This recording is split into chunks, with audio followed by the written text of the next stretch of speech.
Replace the sun with a millisecond pulsar.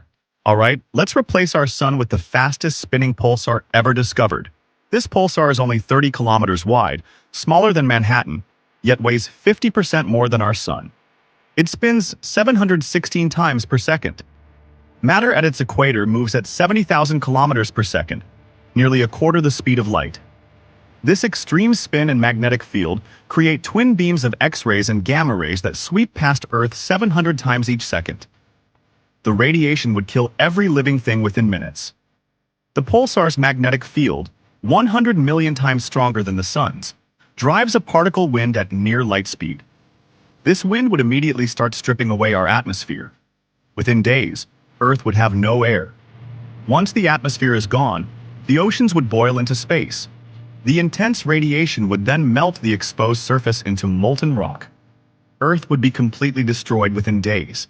Don't forget to like and subscribe.